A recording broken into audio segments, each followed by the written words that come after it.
जाए। शुरुआत कहानी के लीड कैरेक्टर रणविजय से होती है, जिसे कि स्कूल में उसके टीचर घर पर जल्दी जाने की इच्छा जाहिर करते हुए गुस्से में आकर 2 स्केल मार देती है। तभी रणवीर की 2 बहनों को दिखाया जाता है, रूप और रीत। ये सभी बच्चे भागते हुए घर आते हैं। बेसिकली आज रणविजय के पापा यानी कि बलबीर सिंह का बर्थडे होता है and Balbir Singh is a well known businessman जिनकी स्वास्तिक नाम की स्टील फैक्ट्री है और पूरे शहर में उनका नाम चलता है। मगर आज वो घर पर नहीं है। उनका बेटा यानी कि रणविजय अपने फादर को बर्थडे विश करने के लिए उनकी फैक्ट्री तक में चला जाता है, मगर वहाँ पर भी वो नहीं मिलते क्योंकि बिजनेस मीटिंग की वजह से कहीं और निकल गए होते हैं। रात को करीब 10 बज जाती हैं। जब वो घर पर आते हैं तो उनकी वाइफ ज्योति उनसे कहती है कि रणविजय सुबह से आपका वेट कर रहा था मगर आप नहीं आए। तो रणविजय जाकर अपने बेटे के रूम में पहुंचता है, देखता है कि उसके हाथ में एक लेटर है जिसमें ये लिखा है कि पापा इस जन्म में तो आप मेरे फादर हैं, मगर मैं चाहता हूँ कि नेक्स्ट जन्म में मैं आपका पापा बनूं, आप मेरे बेटे बने, फिर देखना मैं आपसे कितना प्यार करता हूँ। और उसके बाद में सेम चीज रिपीट होगी, यानी कि अगेन आप पापा मैं बेटा, फिर देखते हैं कि हम दोनों की केमिस्ट्री कैसी रहेगी। और इसी के साथ वक्त आगे निकलता है, मतलब ऑलमोस्ट 25 साल कहानी आगे निकल जाती है, जहाँ पर हम देख पाते हैं कि अब रणविजय बड़ा हो चुका है और आज उसके बेस्ट फ्रेंड की बहन की सगाई होती है जिसके अंदर वो इनवाइटेड होता है। नाम है गीतांजलि। बचपन में ये दोनों स्कूल में साथ में पढ़ा करते थे और कहीं ना कहीं रणविजय का क्रश उस पर होता है, लेकिन एक फैमिली प्रॉब्लम के चलते उसे अमेरिका भेज दिया गया था। अब वो प्रॉब्लम क्या है वो मैं आपको आगे बताऊंगा। रणविजय जो कि गीतांजलि से ऑब्सेस्ड होता है, वो कुछ ऐसी बातें बताता है जिसके कारण अब गीतांजलि को भी लगने लगता है कि जिससे उसकी सगाई हो रही है he is not the right guy, मुझे रणविजय के साथ में शादी कर लेनी चाहिए। नेक्स्ट डे उसके पापा यानी कि बलबीर सिंह का 60th यानी कि 60वां बर्थडे होता है। ये तीनों यानी कि दादा बाप और बेटा एक साथ फोटोज वगैरह क्लिक करवाते हैं, फिर फैमिली भी आकर फोटोज क्लिक करवाती है जहाँ पर सभी लोग बलबीर सिंह को गिफ्ट दे रहे होते हैं। तो रणविजय का जीजा कहता है कि भाई तूने क्या गिफ्ट किया, जिस पर रणविजय बताता है कि मैं अपने बाल अपने फादर को गिफ्ट करें क्योंकि उन्हें मेरे छोटे बाल पसंद थे, जहाँ पर बलबीर सिंह का कहना था कि वैसे तुम बड़े बालों में भी अच्छे लगते हो, जिस पर रणविजय का गुस्सा न होकर एक स्वीटली टोन में कहना कोई बात नहीं पापा मैं अगेन बढ़ा दूंगा। मैं जानता हूँ यहाँ पर उसने कितनी सॉफ्टनेस के साथ काम लिया है क्योंकि लंबे बालों को कटवा देना और फिर अगेन एक ऐसा कमेंट पाना कि नहीं यार लंबे बाल तो सही थे तुझ पर, और इस लाइन पे सच में बहुत गुस्सा आता है क्योंकि मेरे साथ ऐसा हुआ है। इसी के साथ हम रणविजय के दादा को भी देख पाते हैं जिनका नाम होता है रणधीर, और रणधीर जी की भी 2 भाई और होते हैं यानी कि टोटल मिला के 3। इनके नाम होते हैं रणधीर, दलबीर और एक भाई और होता है मगर उसने अमेरिका जाकर के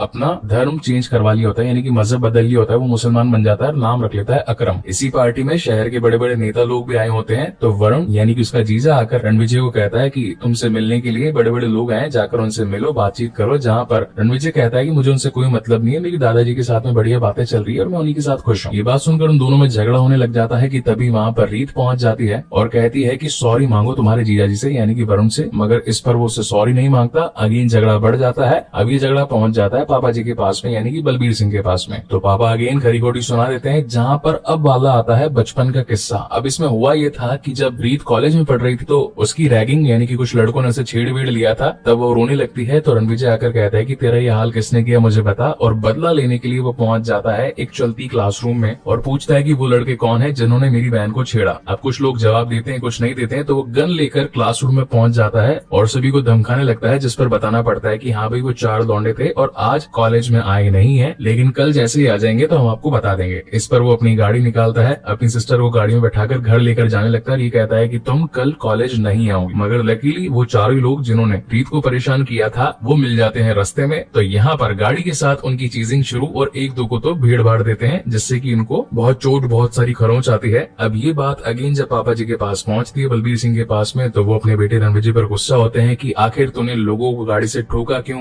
चलती क्लास में गन क्यों लेकर के गया, तू कोई हीरो वीरो नहीं है, तू एक जीरो है। जिस पर रणविजय का कहना था कि अगर आपकी बहन के साथ में कोई ऐसा करता तो क्या आप उससे बदला नहीं लेते। खैर झगड़ा बहुत ज्यादा बढ़ गया था। गुस्से में आकर पापा जी कहते हैं कि तू तो निकल रहे यहाँ से, जिस वजह से रणवीर बचपन में ही अमेरिका के लिए निकल गया था। इनफैक्ट आज के दिन यानी कि प्रेजेंट टाइम में भी कुछ ऐसे ही चल रहा था। इन दोनों के बीच में झगड़ा हो गया था, जहाँ पर रणविजय कहता है कि ठीक है मैं अगेन आज के रात की फ्लाइट से निकल रहा हूँ अमेरिका और अब कभी भी लौट कर नहीं आऊंगा। लेकिन इसी बीच यहाँ पर गीतांजलि पहुंच जाती है, जैसे कि एक दिन पहले रणविजय ने ये कहा था कि जंगल के बंदर लोग शादी वगैरह कैसे करते हैं, यानी कि बंदरियां अपने बंदरों को कैसे चूज करती है। तो वो कहानी गीतांजलि को बहुत पसंद आ गई थी, जिस पर वो रणविजय के साथ आज ही शादी करने के लिए आ चुकी थी। तो यहाँ पर रणविजय सिंह जो है अपनी होने वाली वाइफ को यानी गीतांजलि को अपनी पूरी फैमिली और फादर से मिलवाता है, मगर उसके फादर आज भी business meetings and cake cutting वगैरह में लगे हुए थे। उसकी बातों को ज्यादा तवज्जो नहीं मिलती, इसलिए वो गीतांजलि को लेकर अपने प्राइवेट जेट से अमेरिका के लिए निकल जाता है। इस बीच प्लेन में इनमें बहुत कुछ हो जाता है, खैर बताऊंगा नहीं, वो चीजें देखने पर ज्यादा इंटरेस्टिंग लगती है। खैर समझदार को इशारा काफी है। नेक्स्ट डे पहुंचते हैं हिमाचल में और यहाँ पर शादी वगैरह करते हैं हिंदू रीति रिवाजों के अकॉर्डिंग, यानी कि मंदिर में फेरे वगैरह लगाना। अगेन दिन रात को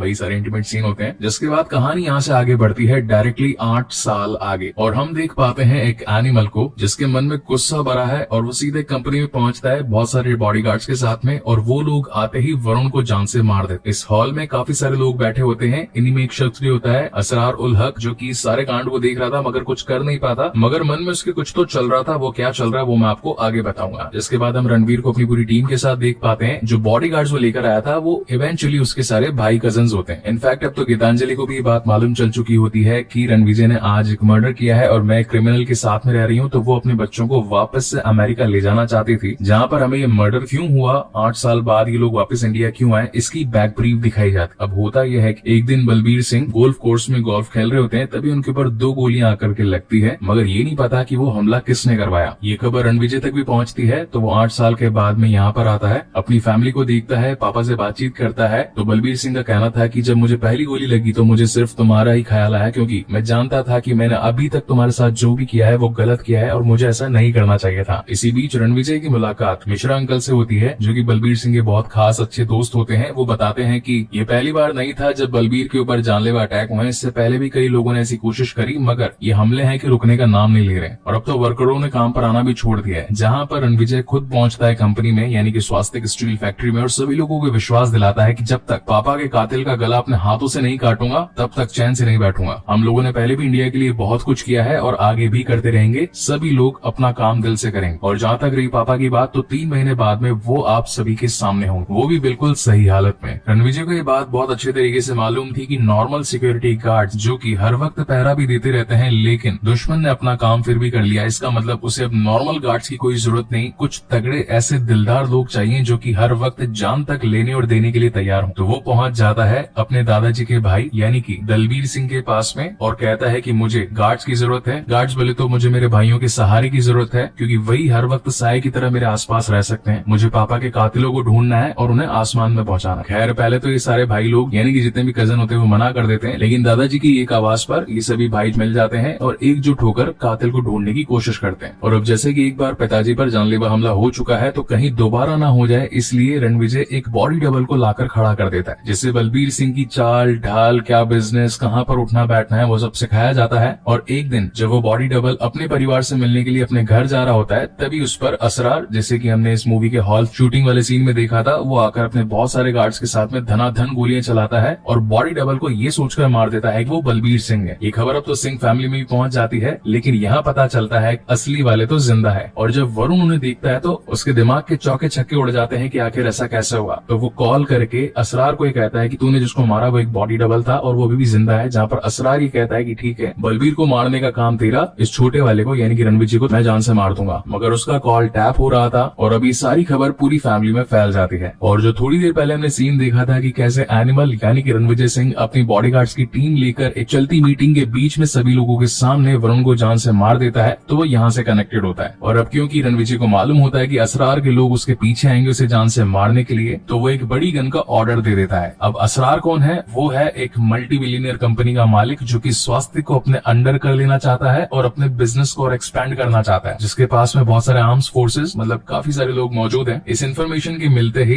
रणविजय ने एक ऐसी गन तैयार करवाई जिसकी इमेजिनेशन थी दिल्ली में, मैन्युफैक्चरिंग थी बैंगलोर में और असेंबलिंग थी महाराष्ट्र में। आत्मनिर्भर भारत यानी मोदी जी के डायलॉग का सीधा सीधा काम दिखाया जा रहा था। मगर इस वक्त उसकी चड्डी में इचिंग वगैरह हो रही थी, तो वो आज चड्डी नहीं पहन के आया था। लेकिन तभी वहाँ पर गुंडे लोग पहुंच जाते हैं, जहाँ पर फ्रेडी जो कि गन की डिलीवरी देने आया था, रणविजय उससे कहता है कि मेरे पास चड्डी नहीं है तो मुझे तेरी चड्डी दे दे। जहाँ पर हम उसको चड्डी पहनते हुए देखते हैं। Scene was literally epic. मैंने आज तक ऐसा सीन पहले कभी नहीं देखा। फ्रेडी की चड्डी पहन के फ्रेडी की ही गन के साथ में ढेरों मतलब ऑलमोस्ट 300 लोगों को वो गोली मार मार कर बैंग कर देता है। और ये सीन हमने ट्रेलर में भी देखा है, जो कि थिएटर्स में सबके कान फाड़ रहा था। खैर बताने को बहुत सारी चीजें हैं, लेकिन क्रिस्प एंड क्लियर रखना है। तो यहाँ पर असरार तो मारा जाता है, मगर कुछ लोग रणविजय को भी गोली मार देते हैं। सीन शिफ्ट होता है हॉस्पिटल में, जहाँ पर अब उसके सुनने समझने की शक्ति खत्म हो चुकी होती है। वो 14 दिन कोमा में पड़ा होता है। इनफैक्ट डॉक्टर्स भी आकर कहते हैं कि इसको अब जीने के लिए ज्यादा दिन नहीं बचे हैं, इसे किसी हार्ट डोनर की जरूरत पड़ेगी, इसका दिल जब तक बदलेंगे नहीं ये मर जाएगा। तो लकीली इन्हें एक हार्ट डोनर मिल जाता है, जिसके बाद में घर में एक लंबी आयु की पूजा की जाती है, क्योंकि अब रणविजय ने ये ठान लिया था कि वो तो दुश्मनों को मार के ही दम लेगा और ये पता लगाएगा कि असरार के पीछे किसका हाथ है। लेकिन अभी इसे पूरा रिकवर होने में 3-4 महीनों का वक्त वक्त लगना था। यहाँ पर हम उसकी एक फैटी पर्सनैलिटी भी देख पाते हैं जो कि थॉर बन चुका था, यानी कि मोटा वाला। लेकिन 3 महीनों के बाद जब वो अपनी पूरी बॉडी रिकवर करके अपने फिजिक को सही कर लेता है तो वो नंगा होकर पूरे गार्डन में घूमने लगता है। घर वाले कहते हैं कि कहीं ये पागल तो नहीं हो गया। ये सीन देखकर आप हंस के लोटपोट हो जाओगे थिएटर में। खैर, coming back to the main story, scene shift होता है स्कॉटलैंड में, जहाँ पर हम असरार के भाई अबरार को देख पाते हैं, यानी कि none other than Bobby Deol. इन्होंने एक गूंगे का रोल प्ले किया है। हालांकि बोल तो वो सकते थे, मगर बचपन में उनकी मॉम की डेथ की वजह से उन्होंने बोलना ही छोड़ दिया था। तो उसका भाई यानी कि आबिदुल हक वही उसका ट्रांसलेटर बनकर सारी चीजें ट्रांसलेट करता रहता था। आज अबरार अपनी तीसरी शादी करने वाला था। 2 वाइफ ऑलरेडी थी इसकी, लेकिन मुसलमान में होता है यार 4 शादी करने का रिवाज। तभी उसके आदमी से एक खबर आती है कि उसका भाई इंडिया में यानी कि असरार मारा गया है, जिस पर अबरार को बहुत ज्यादा गुस्सा आता है। तो पहले तो वो उसी को ठोकता है कि आखिर ये बात मुझे 3 महीने बाद क्यों पता लग रही है। तो उसका रीजन ये होता है कि इंडिया में अगर किसी को शूट आउट कर दिया जाता है तो सबसे पहले पुलिस इन्वेस्टिगेशन होती है, फिर बॉडी की शिफ्टिंग होती है जो कि इंडिया से यहाँ तक लानी होती है, तो उसमें बहुत टाइम लग जाता है। तो अब ये दोनों भाई यानी कि असरार और अबरार मिलकर प्लान बना लेते हैं कि कैसे उन्हें रणविजय और स्वास्तिक स्टील फैक्ट्री को पूरी तरीके से निस्तेनाबूद करना है। इस वक्त अबरार का गुस्सा बहुत ही ज्यादा था, तो वो अपनी जो थर्ड वाइफ है जिससे की ऑलमोस्ट शादी होने वाली थी, लेकिन इस खबर के बाद में खूनम खान होते हुए भी वो आकर उससे सेक्स करता है और इतना भी पेट नहीं भरता तो बाकी दोनों वाइफ को और बुला लेता है। और ये सीन जब ट्रेलर में दिखाया गया था तो लोगों के होश उड़ गए थे कि यार क्या होने वाला है यहाँ पे। तो हाँ जी, ये वही इंटीमेसी का सीन था। सीन शिफ्ट होता है इंडिया में और रणविजय के पास में जो हार्ट डोनर था उसकी फियोंसे यानी कि जोया आती है और बताती है कि तुम्हें जो दिल मिला है वो मेरे होने वाले मंगेतर का था। जिस पर रणविजय कहता है कि मैं माफी चाहता हूँ कि वो होने वाला पति जिससे तुम्हारी शादी नहीं हो पाई, लेकिन अगर जब भी तुम उसका दिल महसूस करना चाहो तो मेरे पास आ सकती हो। इनफैक्ट वो उसे अपने दादा के घर में रहने के लिए जगह भी दे देता है। इसी बीच इनके बीच में काफी सारी इंटीमेसी भी होती है। ये बात अब गीतांजलि को भी मालूम चल जाती है, तो वो रणविजय को छोड़ने की बात करती है, जहाँ पर रणविजय कहता है कि ये सब कुछ मेरे प्लान का हिस्सा है, मुझे थोड़ा और वक्त चाहिए, जब तक मैं अपने पिता के कातिल को ढूंढ नहीं लेता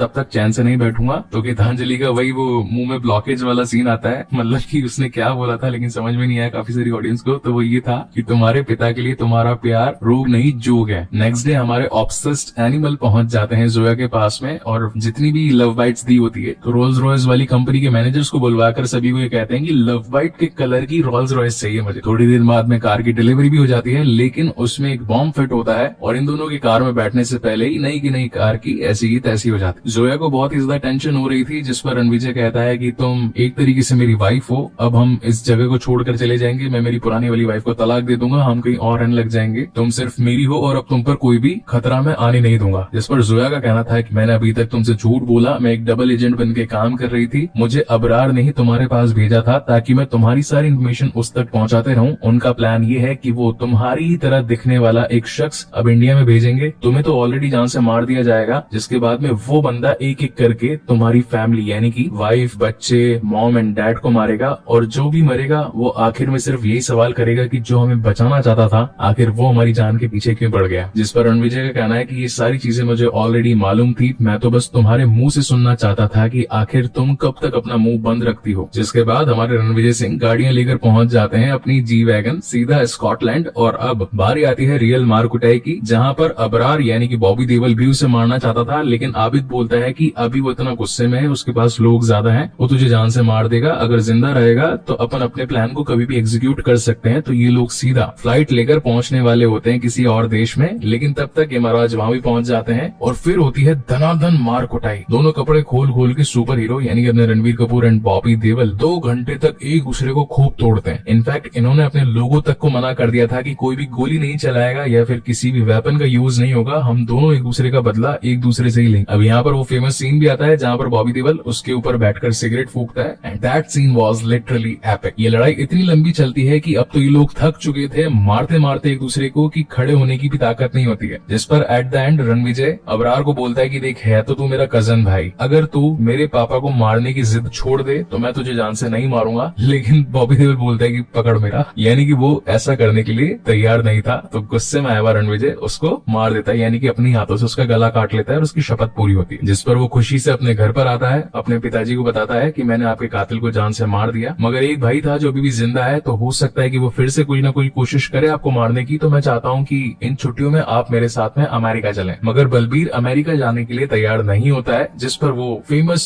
ट्रेलर का फर्स्ट सीन दिखाया जाता है जिस पर आपको पापा पापा बोलना है और मैं आपकी एक्टिंग करूंगा। तो कुल मिला के at the end Balbir Balbir को समझ में आता है कि फैमिली कितनी ज्यादा इंपॉर्टेंट होती है, उनको टाइम देना चाहिए, और ये सभी एक हो जाते हैं और ये पूरा घर वापस से बस जाता है। यानी कि अब रणविजय अमेरिका नहीं जाएगा, इंडिया में ही अपनी फैमिली के साथ में रहेगा। मगर सबसे बड़ा ट्विस्ट आता है इस मूवी के एंड में, जहां पर अबरार का एक और छोटा भाई होता है जिसने अपनी फेस की सर्जरी करवा ली होती है और वो सेम टू सेम रणविजय की तरह दिख रहा होता है। और वो जोया से ये भी पूछता है कि क्या मेरा नैन, नक्श, हाथ पैर और वो भी उसके जैसे मैच करता है या नहीं। इस वक्त इस बॉडी डबल ने रणविजय के 2 बॉडीगार्ड्स को भी पकड़ लिया था, यानी कि जो सरदार जी उसके कजन भाई थे, और वो बोलता है कि वो तू ही था ना जिसने होटल में मेरे भाई को मारते वक्त गन पकड़ाई थी रणविजय को, और जब अबरार से फाइट चल रही थी तो चाकू भी पकड़ाया था। तो आज तो तेरी किस्मत खराब। और वो ब्रूटली एक कसाई की तरह उन दोनों को काट करके रख देता है। और फिर एक लोगो आता है एनिमल पार्क, यानी एनिमल के पार्ट 2 का। और इसी तगड़े सस्पेंस के साथ ये शानदार मूवी यहीं पर खत्म हो जाती है। आई होप ये एक्सप्लेनेशन आपको पसंद आई हो। तो जाते जाते वीडियो को लाइक, कमेंट, शेयर जरूर कीजिएगा, और अगर पहली बार इस चैनल पर आए हैं तो इसे सब्सक्राइब भी कीजिएगा। इसके बाद में मैं और भी बेहतरीन मूवीज आपके लिए लेकर आऊंगा, जैसे कि टाइगर 3 और सैम बहादुर। सो तब तक के लिए कीप वॉचिंग एंड